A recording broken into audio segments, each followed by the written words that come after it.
Let's see. Yeah, this thing is dead again.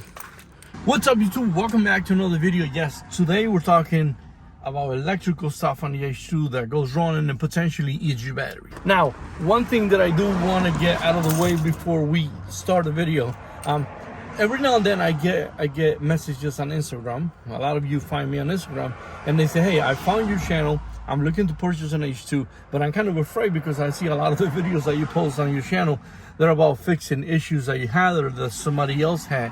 And I'm afraid that I'm going to buy a money pit. Really quick, please remember, and I mentioned these on some of my other videos, you're buying an older vehicle, okay? So keep that in mind. It doesn't matter if it's an H2 or whatever it is, you're buying an older vehicle that most likely might end up having some kind of an issue in the future, or you might get it with that issue. So please keep that in mind. And no, H2s are not money pits. Again, any older vehicle that you get will potentially start needing a lot of money to be spent on certain things. Maybe you get lucky and you get one of those H2s that for the most part, they don't need a lot of work or they don't need a lot of money to be spent, but it happens. So no, they're not money pits. Now, on today's subject of the video, I want to take you guys back to mid 2003, 2004, mid 2000s, let's say. You need to remember, if you're new to the H2s or if you're not new to H2s and you know what happened when the H2 came out, we all need to remember that back then everybody that had an H2, well, most of the people that had an H2, they wanted to go to a stereo shop and they want to have all kinds of stuff. They want to have the biggest and baddest speakers all around the H2. They want to have headrests, which I do have. I'm going to show you in a minute. I actually disconnect them. I don't know if H2 is dead, but I want to show you. Oh, shoot. I do want to show you that I have headrests. I disconnect them by accident. These headrests came with the H2. If you ever seen these also have like a little video game. Other than the regular DVD thing, they got a slot up here, individual DVD slots on each one of them. They also have a little games that you can play on, and they also have Bluetooth headsets that connect to it. I don't have the headsets anymore, but just to give you an idea. Anyways, that was the thing back then. As you all know, people were blowing all kinds of money on trying to go to the stereo shops and make sure that they got whatever was that I can max out their credit cards on to have the latest and greatest on it. Some other people also had the screens hanging over here, and other people did speakers all around the H2. These right here are the worst install that I've ever seen on an H2. I wish I can take these off and to show you the amount of wiring that's still left in there, which you can see some wiring hanging over here. That was just nothing but bad connections down by a shop that probably wanted to get the job done right away and did anything they could to get this truck in and out. Also, the radio on my H2 is not the ones you guys seen. If you've been following my videos, you know there was a radio in here, which I still have to. But anyways, that is what happened to a lot of these trucks in the mid 2000s. Even the newest H2s, 08 and 09s, they also went through a time where the minute some of the owners, I'm not saying every owner, but for the most part, at one time on the life of the H2, that H2 probably went to a shop where things didn't go as planned and they were cheap. They pushed a bunch of wires in there that didn't need to be pushed. Yes, things were working, but it wasn't, the installation wasn't done properly. Fast forward till today, 2022. What happened with a lot of those H2s, and I'm not just talking out of my ass, I'm actually, before I put this video together, I kind of went around my area and I tried to find stereo shops that have been operating for a while, and I took the time to kind of sit down with them for as much as they could, because I mean, not all of them, only a couple of shops, and I kind of asked them, hey, you remember when the H2s were out, what kind of issues was was a normal thing for you to see, because I want to make a video and I want to introduce new owners or potential new owners, or even if you had your H2 for a while and you've been watching my videos. I kind of wanted to gather some info from a couple of people that have been doing it for a long time. And the main thing that caused electrical issues that eat the battery was bad installations, especially towards stereo, on the stereo side. Light bars, not that much. Although one guy did mention that he saw older first gen H2 2003 first year that had a bunch of lights all around, and they were all badly connected to the point where the customer paid him to rip off everything and rewire it right. So now that we kind of got that out of the way, I want to kind of break it down by detail on what do I suggest that you go ahead and look for with details. I'm not an electrician. I don't have a stereo shop. I'm just trying to tell you what can you look for. Now, again, back to mid-2000s. Somebody bought your H2 out of the dealership in 2004. Let's say mine is 2004. They did what they did to mine. They took it to a shop. Judging by the lot of wires that I have stripped out of this truck, I guarantee you, not only, well, I actually know where this truck was taken before I own it. I'm the second owner of this truck. This truck was taken into a shop that was inside of a swap meet.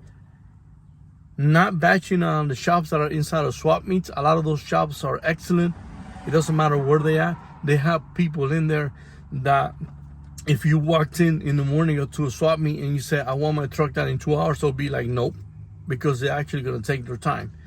Some other shops inside of a swap meet, they'll say, oh, I get it done in 2 hours. You go walk around the swap meet, you come back, you see everything put back together.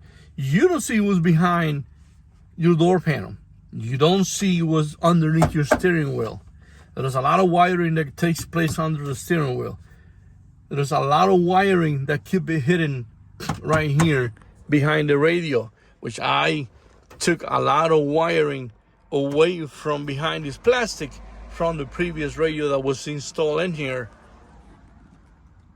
I mean, I wish I could show you the amount of wires. I have kind of few boxes full of wires that I pulled out. So, number one thing that you want to keep an eye out, if you just bought your H2 without even getting into too many details, you notice that you have an aftermarket radio.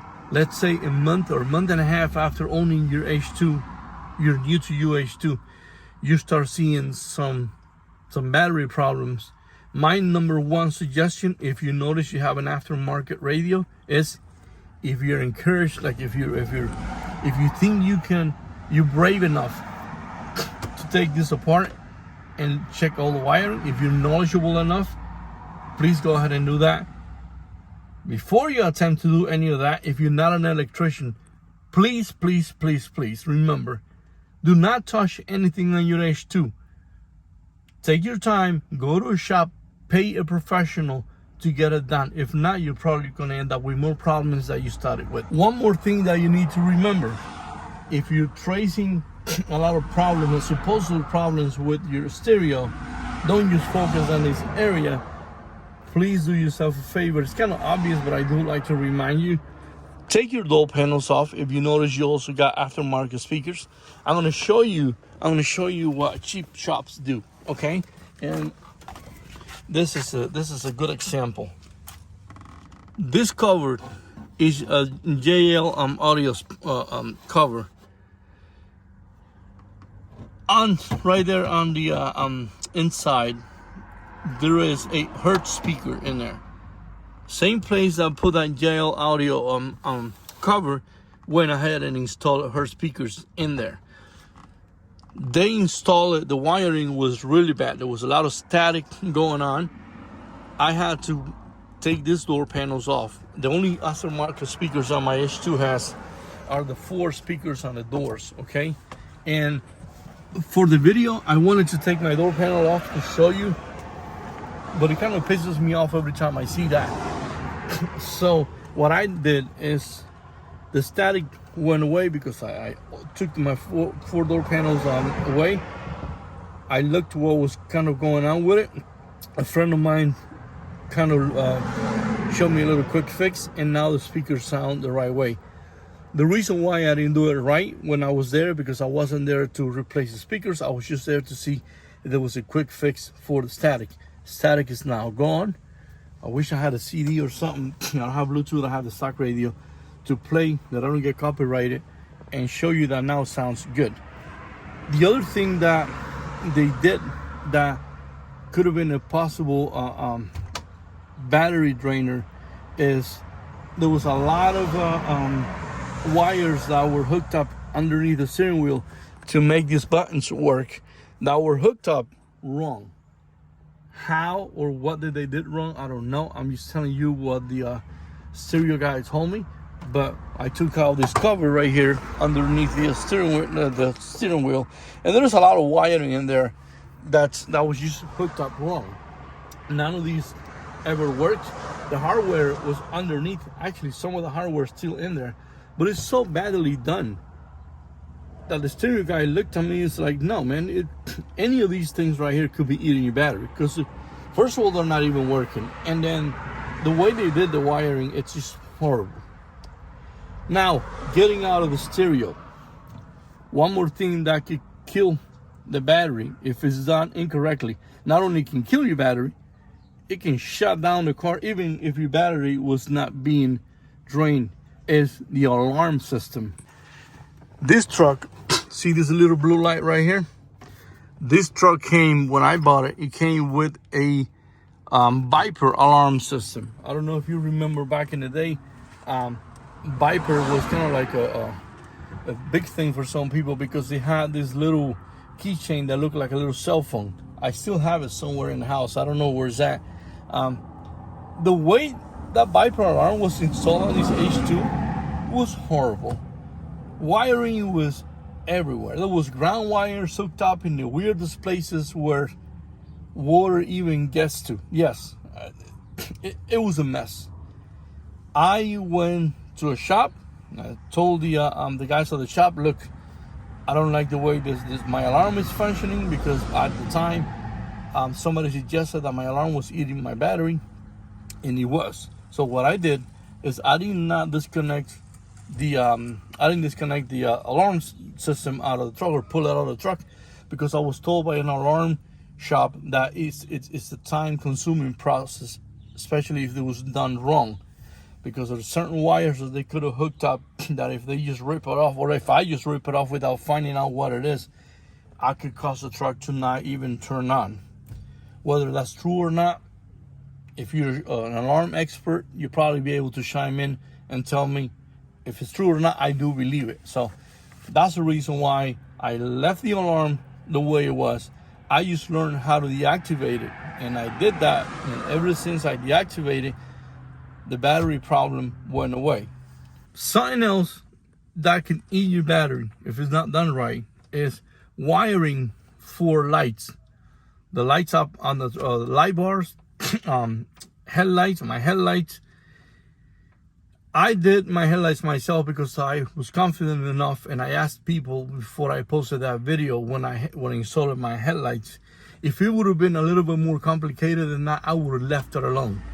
And I suggest you guys to do the exact same. Leave wiring alone if you're not confident on how to get things done. Because what's going to happen, you're going to start watching, let's say, one of my videos where I installed the headlights. Halfway through, you're going to have everything taken apart. Let's say the nearest shop is an hour away and it's about to close. You're going to have to not have the truck, usable for a couple of days. And that's praying that when you show up at the shop, or when you call them, they have time to work on your truck. So please, if you know that that's a possibility, don't touch anything. Just leave it alone. Go to a shop, pay them. I know it's painful. Pay them, because sometimes I get stories from you guys, emails and messages on Instagram saying, hey, I suggested what you suggested. I did what you suggested. I went ahead and paid a shop, but when I watched what they did, I could have done that myself. Yeah, but you wasn't confident enough. So again, it's kind of your choice. If you feel confident, if you've done wiring work before and you know what you're doing, go ahead and do whatever you want. Check around your truck. Check all the things that I mentioned on the video. By the way, if you know anything else that could cause electrical problems, put it on in the comment section. That's the reason why I make this video. So I want to help you guys out. And at the same time, I want you guys to help me out find a possible electrical problem in the future. Now, one more thing to remember, and this is really important, other than bad stereo or headrests or what lights installation, and it's something that happens a lot, is that a lot of people still under the impression that this thing right here is just like the H1, that you can take water well over the hood, or you can go water forwarding as long as you want and nothing is going to happen. This could be an issue for the next owner, because a lot of people will trash H2s in a couple of years or whatever, or eventually they will sell them. They never had any issues, but as years pass by, you're the second owner, and the first owner went crazy water forwarding with a lot of headlight installations that were horrible, or they had lightbar installations that got wires running all over the engine bay. And since they went water forwarding and they didn't care, what's going to happen is eventually that water that was left all over the wiring is going to start causing issues. So that is something else to look into if you bought your H2 with a lot of these guys, with a lot of these headlights that I install on mine, or light bars, where they potentially have a lot of wiring coming out right here from where the battery is at. If that's the case, that is also something that could be causing an issue that could eat your battery. Please remember, this is not an H1. Don't do anything stupid. Now, these right here, Onstar. Onstar is one of the biggest battery killers, not only on the H2, but on vehicles of these around the same years. I've seen a lot of Escalades or a lot of Tahoes that have Onstar. And eventually when Onstar stopped working, for those of you that are not familiar with the whole Onstar system, there was a time where Onstar used to have an analog cell phone signal, which is what allows the entire H2 to connect to a cell network for all these emergency features to work on the H2. There was a time where I believe might have been end of 04 or 2005 where the system switched from analog to digital. A lot of dealerships offer a upgrade package where you could get a newer Onstar module that will connect to a new network, and some people went ahead and did that. A lot of people didn't even upgrade because didn't feel like they wanted to pay for the service anymore. What happened was, when the old Onstar system was shut down, these units right here were still looking for signal. And imagine your cell phone being on an area where there's no coverage. The cell phone will be looking for signal if you leave it on, and that's one of the reasons why your cell phone, the battery goes out, because it's making the effort to find signal where there isn't any. Same thing happened with these modules. Some of these old modules, whoever didn't upgrade their module on the H2 and had it properly connected to the new digital signal, even when the H2 was shut down on your driveway or your garage, the module was still trying to get signal and will potentially eat your battery. And that's why, if you check back a couple of videos, I believe I made a video where I show you guys how to uninstall this Onstar module. It's this whole box right here, and it's usually right there. I don't know where the I don't know what I'm gonna do to cover that hole, but this guy here, if you think this might be the suspect, if it's not working anymore, it's not connecting to the network anymore, and you don't need it, go watch that video. And the thumbnail of the video is this Onstar module. It shows you how to get it disconnected. And these right here, if this was the issue that was eating your battery, it's gonna eliminate that problem. And I want to remind you that a big problem, electrical problem that you can encounter is old, corroded, or rusty wiring harnesses. Remember, these are old trucks. These trucks went through hell. And you might find that everywhere in the truck. Like, I have taken this door panel apart to replace a little connection because water went through here and it got wet. I have taken these apart because water comes through here, as you all know, and it got a lot of connections that were in there wrong. Underneath my steering wheel, I've replaced a couple of them there. On the engine bay, I've replaced a couple of connections in there. They're old, and you need to accept the fact that you bought an old truck. So, again, I didn't want to make this video too long, but I think I touched on the main things that you might want to go ahead and have checked if you have any kind of battery problems. I would like to, I think I emphasize more on stereo-related wiring issues, because remember, again, we all know back in the day when these trucks came out of the dealership, a lot of people will go to the stereo shop and they wanted to have the latest and greatest. A lot of the shops cut short on the things they needed to do, and you'll be surprised. Some of you'll be surprised if you ever have a stereo issue, and instead of going to a shop, you want to tackle it yourself. The minute you take this thing off, or the minute you take these off, you're gonna see a lot of wiring in there that was actually cut off, that doesn't do anything anymore, because the shop that the previous owner went to was like, I'm not spending money, I'm not spending the time that it takes to mess with all wires. I'm just gonna do my own wiring. And the more wires and the more stuff you add down there, the more chances you have that something went wrong in the installation, and that's where your problem is. Again, same thing for light bars and stuff like that. My installations are simple. I don't do a lot of what other people do. They want to have like 97 million lights everywhere, and they never show you the wiring because they just did like a half-assed job, excuse my language. And that also could end up in you being the one that purchased the H2 from them, not knowing the half-assed job they did, and you end up with battery problems. So there you have it. If today's video was helpful in any way, please like this video so the algorithm can share it. Subscribe if you haven't subscribed yet. Drop me a comment. Any suggestions, any issues you ever had with your H2 that was eating up your battery, let me know. Thanks a lot for watching, and we'll see you on the next one.